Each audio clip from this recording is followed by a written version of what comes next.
The mat burned my knees when he said lower. I lowered. His hand hovered then pressed between my shoulder blades. Slow, warm, certain. I could hear the echo of my breath against the floor vinyl. Sweat breath, that was all there was. My ponytail stuck to the back of my neck. I wanted to say something sharp, clever, push him off with a joke, but all that came out was a whimper I didn't recognize. Elena's watching. I whispered, my voice folding in on itself. She's gone. He replied like that, explained everything. I should have pushed back, stood tall. Instead, I did the opposite. I let him guide me. I let him linger. I told myself it was just correction, just alignment. He was the guard instructor after all, but then he didn't move, and neither did I. I moaned into the mat more from shame than pain. And his fingers flexed slightly at my hip. Breathe through it, he said. His voice wasn't rough. It was careful, like he didn't want to break me. Only see if I'd bend. That red band we were all made to wear during drills. It slipped down my wrist, bunched at my elbow. His gaze dropped to it. So did mine. I don't know why, but I didn't fix it. You're stronger than you think, he said again, but quieter this time. Quieter and closer. Elena's water bottle rolled off the bench behind us. I flinched. He didn't. You okay? He asked. I nodded. But it wasn't true, because in that moment, what scared me wasn't the closeness. It was how right it felt to let him hold me there. My daughter's class meets in this gym 3 times a week. My husband pays the tuition. This is supposed to be where I sweat things out, not where I melt. I hate that I liked it. I hated it even more that I liked him. Why are you still here? His voice cut through the hiss of the showers and the slap of my wet sneakers on tile. I had been crouched by my locker, pretending to tie a lace that didn't need tying. Everyone else had gone. Elena's car had already pulled out, and even Dev's aftershave had faded from the hallway. I didn't look up, waiting for the rain to stop. It stopped 10 minutes ago. I still didn't look up. The bench was cold under me, the kind that chills through leggings and skin. I let it. It felt like punishment or maybe a reminder. The red band was still looped around my wrist. I'd left it there deliberately, as if it were just easier not to peel it off. I heard his steps before I saw his shoes, dark, scuffed and still damp from when he jogged across the lot earlier. He leaned on the locker beside mine, arms folded. His jacket creaked when he moved. You stall every Tuesday, he said. You think I don't notice? There was no accusation in his tone, just observation. That made it worse somehow. You shouldn't be talking to me like this, I murmured, but you're the one still sitting here.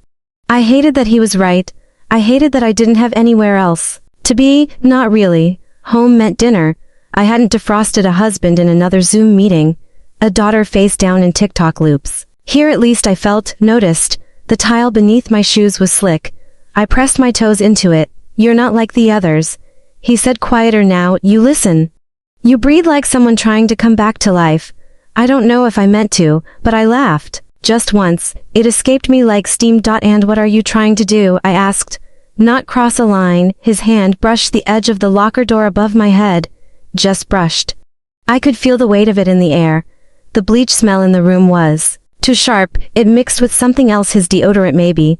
Or just the heat still clinging to his shirt. I knew the security cameras didn't cover this hallway. I also knew Dev, the assistant, liked to step out and chain smoke when the night classes wrapped. I'd memorized the blind spots. I wanted you to ask me what I was waiting for.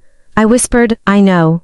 He said, and then he walked away. The window above the bench press was fogged, but I could still see his reflection in the glass. Broad, deliberate, unhurried. I wasn't supposed to be looking. I wasn't supposed to be there, really. He told me to focus on form, not mirrors, but when I lowered the bar, I saw the way his eyes followed the curve of my elbows. He didn't flinch. When I caught him, lead with your core, he said, stepping behind me. You're compensating again? His palm landed between my shoulder blades, the same place, the same pressure. And something inside me just softened. Stop leading with fear. Let your body follow your breath. He said it like a mantra, like he'd used those words before, but not like this, not this close. I exhaled. The bar dipped. I could feel the heat from his body before I felt his breath. His voice came next to my ear. That's better. My husband used to spot me here. Years ago, his laugh used to fill this room. His name is still listed on the donor's plaque by the door. I adjusted my grip. I didn't need to. The gym lights buzzed faintly above, flickering like they did when the rain came. It was cloudy again, storm pressing down on the skylight air, thick with static. The metal in my hands felt warmer than it should have. I asked him something I shouldn't have. Do you always train this? Close only when someone needs it. His tone made it feel like a compliment. Or a warning, I didn't ask which. Cassie, the front desk girl, had once joked, "He's got that war scar vibe." I had shrugged, but now I understood what she meant. I told myself this was guidance. This was structure. This was a man doing his job. But when I stood, and his hand lingered a second longer than necessary, just on my hip, just at the edge of permission, my body didn't believe that lie. I should go. I said, gripping the red band still tied to my wrist. He didn't stop me, but he didn't say goodbye either. The parking lot didn't have cameras. Or maybe it did. But I didn't ask. My car door was open, so was my breath. I stood half inside the driver's seat, one foot still planted in the puddle-dappled gravel. The dome light flickered above. Weak and yellow. I should have left. I should have been halfway home. Instead, I watched him approach through the foggy dusk, like a slow decision I couldn't take back. He didn't speak right away. He just looked at me, looked like he knew what I was doing, what I wasn't stopping. "You're still here," he said. "So are you." I didn't mean for it to sound like an invitation, but it did. His jacket smelled like rain and iron. The collar of it brushed my cheek when he reached across me, closing the door with one steady push. The sound of it shutting echoed louder than it should have. Neither of us moved. I could feel his breath, and my own catching. "Tell me to stop," he said quietly. "You haven't moved either." I whispered back. The red band I'd taken off in the gym was looped around my rearview mirror. A stupid souvenir. A reminder I didn't want to keep but couldn't throw away. I don't know who leaned in first. Maybe it was him. Maybe it was me. Maybe it was both of us drawn to the stillness like moths to heat. He didn't kiss my lips. He kissed just below my ear. A soft, deliberate claim. That's where the panic should have hit me, but all I felt was hunger, cloaked in silence, padded in guilt. From the corner of the lot, the night patrol cruiser rolled past. Officer Lang. He waved sometimes. Not tonight. There was a half-empty water bottle on my passenger seat. My daughter's name still written on it in Sharpie. He pulled back, only slightly, and asked, "Do you want this?" I didn't answer. I just gripped the steering wheel harder, and exhaled like I'd been holding my breath for years. Thursday was supposed to be legs. He said that with a smirk, like a joke between co-conspirators, as I lay flat on the mat instead of doing lunges. "You're shaking," he said. "I'm not cold." His eyes moved over me, not hungry, not soft, focused, controlled. He adjusted my knee with 2 fingers. Just enough to make me hold still in a way that made everything inside me feel loud. "I want you to stay here," he murmured. "Don't move. Let it burn through you." That should have sounded like training, like discipline. But my body heard it differently. He circled me like a storm, kneeling just beside me without touching. The air shifted every time he did. I could feel his attention more than his hands. It was weight.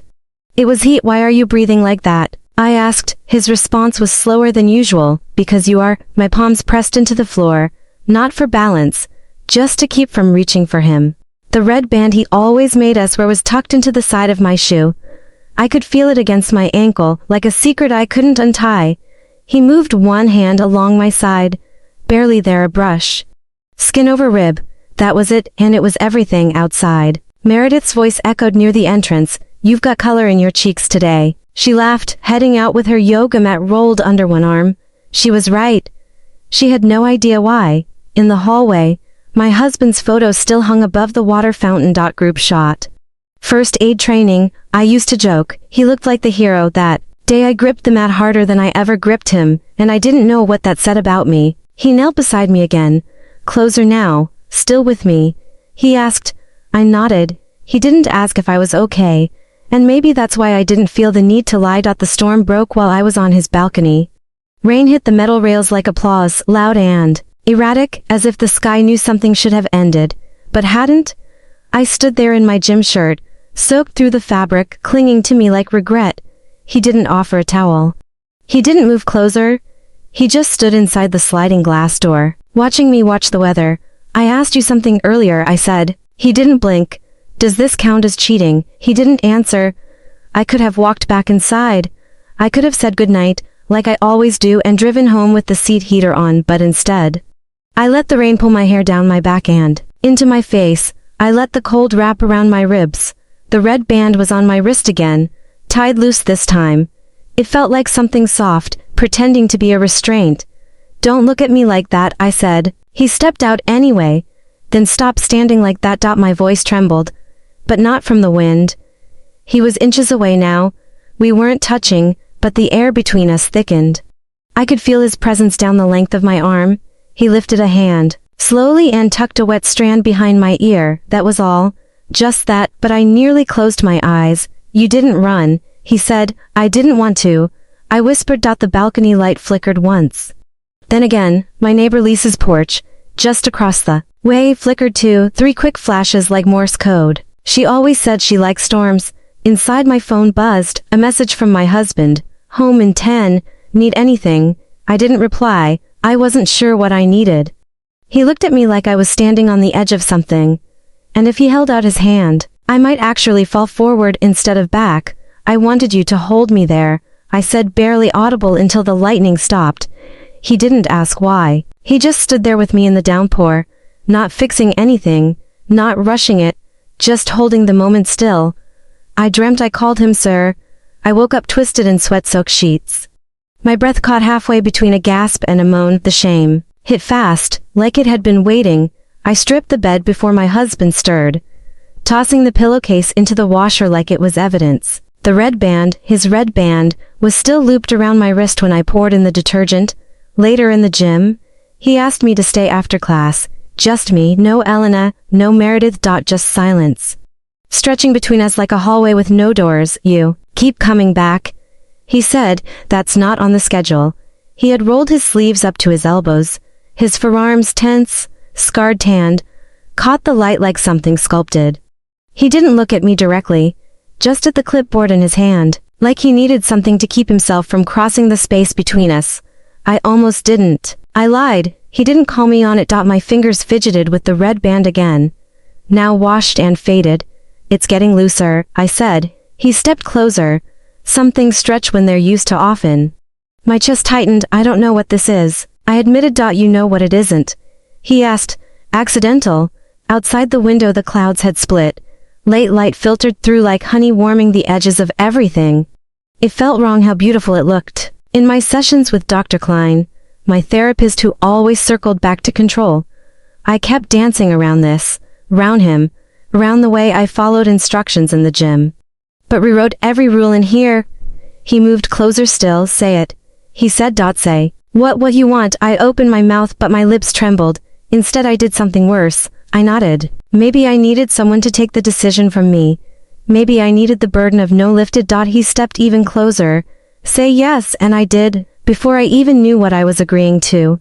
I found the red band in my laundry, tangled in a sheet, twisted like it had tried to disappear and failed. I held it for too long.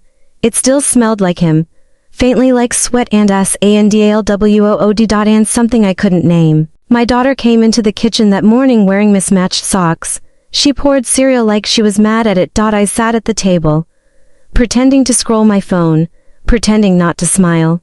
You're smiling at nothing, she said. Am I? I asked. She tilted her head.